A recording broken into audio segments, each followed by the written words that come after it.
Welcome to Two Doctors Homestead. My name's Daniel, and I'm super excited to bring you the Aferiy portable power station P210. So we talked to the manufacturer, got a unit to show you, and I just want to talk you through it. You know, we do a lot of homesteading, we do a lot of prepping on this channel, and this absolutely fits into homesteading, fits into prepping. If you want to be prepared for any kind of situation, power is important. We got food in our freezers. We need to keep appliances running in the summer.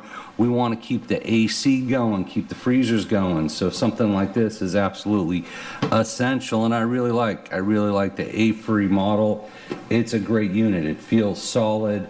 A lot of features. We're going to kind of talk through the features, talk through what you get in the box, nice bag, the whole deal. So this is the Aferiy 2400 watt portable power station, model AFP210, battery capacity 2400 watts, 40 amp hours. 40 amp hours is a lot of juice, right? USB-A, USB-C, 16 different power connections you can get in and get the power you need.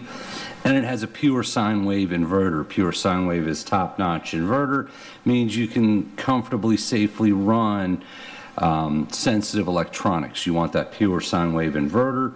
Has a UPS capability, which is pretty cool. So if you've got power, but it's going in and out, brownouts, you're not sure, you can plug your appliances into this, plug this into the wall, and it'll act as a UPS for you. It is a LiPo 4 battery with 3,500 life cycles to 85%, so it's going to last a long time. Even if you use it every day and you charge it every day, 3,500 cycles is almost 10 years of use. So it's going to last a long time. Your investment's going to last a long time.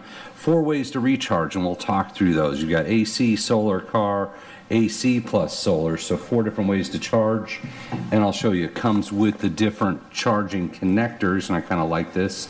It's a nice bag, and there's also a compartment on top. If you just want to jam your cables in the compartment, you can do that, but it comes with the connectors. We charged it on AC last night. It only took a couple hours. You got your standard wall plug charger, and then it comes with a solar connector. And I've done a lot of solar panels that will just plug directly into your panels, so you can plug your panels directly into the unit, and those are standard. These look like standard solar connectors, so you don't need to go out and buy special proprietary panels. It just looks like a regular solar connector to me.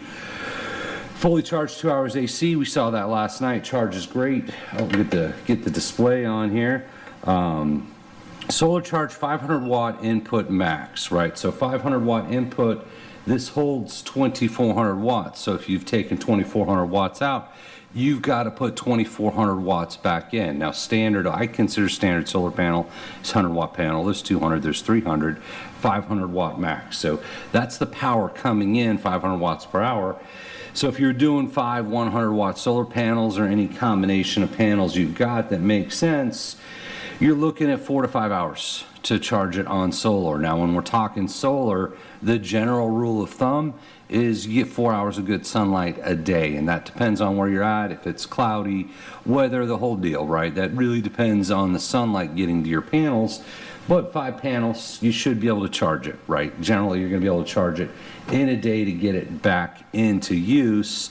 And it has car charge supported, right? So if you're on the go, if you're off-roading, if you're living in a van by the river, if you're bugged out, if you're moving around, right? If you want that power when you're camping, you can keep it topped up, right? You can keep it topped up, charging it by your car. Now it has, I want to talk about what you can run, right? That's always the question when people are talking about solar. How much battery do I need, right? I understand it.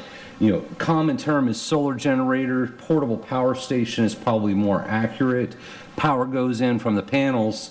This is just a battery, right? It's a battery, it's a charge controller, it's an inverter. It's a very powerful battery, 2400 watts. It doesn't come down to what you can run, in my opinion, it's how long will it run for, right? 2400 watts. I could probably run just about anything on 120, 110 in my house on this, right? It's just a matter of how long is it going to be able to run for. So three ways to figure out how much electricity you need. Obviously you got to look at what you want to run, right? Do you need 2400 watts? What do you want to run? First way is you can get a voltmeter, right? So this actually plugs into the wall.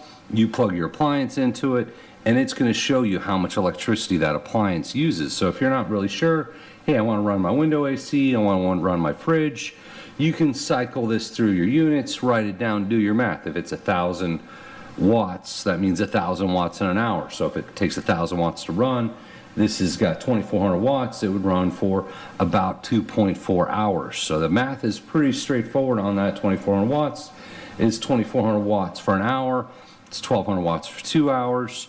Whatever you're going to do, right? Your math is pretty easy on that, but figuring out how much power you need isn't always as intuitive, right? So one of the methods I give people, if you're not sure, you don't have a voltmeter, you don't want to deal with it, you don't want to look on the back, because the back of the appliance will usually tell you how many watts or how many amps. So if it's 120 volts and 10 amps, you multiply 120 by 10, and that's your watts. That's your watt drain per hour. That's how the math works. A different way to visualize it is, I've got a 15 amp breaker in my garage, right? A lot of people, 15 amps pretty common. You might have 20 amp breakers.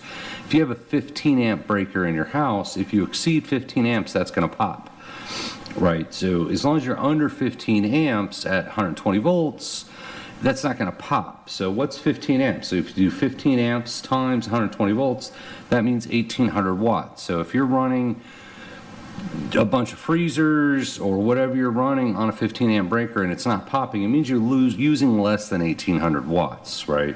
20 amp breaker, 120 volt would be 2,400 watts. So if you got a 20 amp breaker and it's not popping, everything you have plugged into that is less than 1,800 watts or 2,400 watts. So at 2,400 watts here, this could run a lot, right? It could run anything you plugged into 15 amp breaker for at least an hour, if not more, and that depends on how much power you're actually using.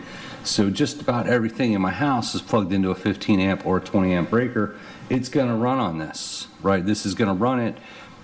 The question is how long, right? So I did a little math. Chest and upright freezers, I looked it up. So if you got a chest freezer, you might have your food stashed in a chest freezer, power goes out, you don't want to lose that food. Typically the household freezers use 100 to 250 watts for running and may need up to 600 to 750 for starting. So when you're plugging appliances in, they do surge and then they come back down. But if it was 100 watt chest freezer, to keep the math easy, this is 2,400 watts, this could run it for 24 hours, right? If you had your 500 watt panels plugging into this, you're putting 2,000, 2,500 watts into it, and you're taking 2,400 watts out. So this could absolutely keep the chest freezer going 24 hours a day if you had the panels, right? You take it out, you charge it, you put it back in. Now, a note on chest freezers, generally, right, this is just my opinion here, as I understand it, you don't necessarily need to run them 24 hours a day to keep the items frozen, right? So if you're budgeting your power, we have grid down. We have grid down here in Texas in the wintertime, freezes, grid down, you break this out.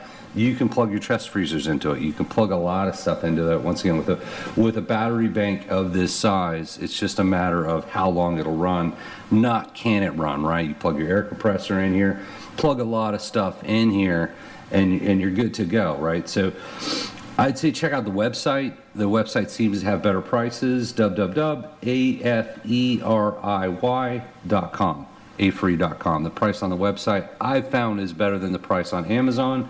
We're supposed to be getting coupon codes, so we're going to get some coupon codes, put those in the links.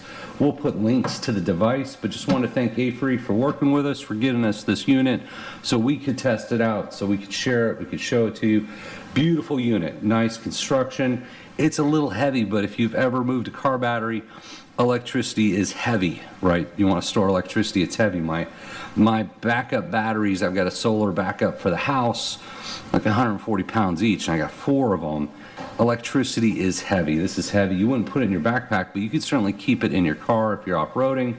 You can keep it standby, move it around your house, have it for those blackouts, whether it's a long blackout, whether it's a short blackout.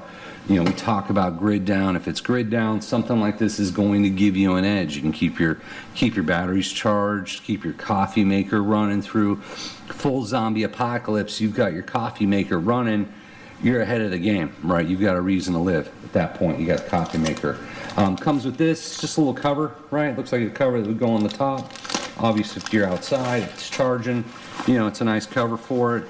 good brand, looks good quality. So you got the cables, you got everything you need, good to go. Love the unit. So thank you guys for sending it to me so we could check it out. And thank you all for watching the video. And as always, we appreciate you.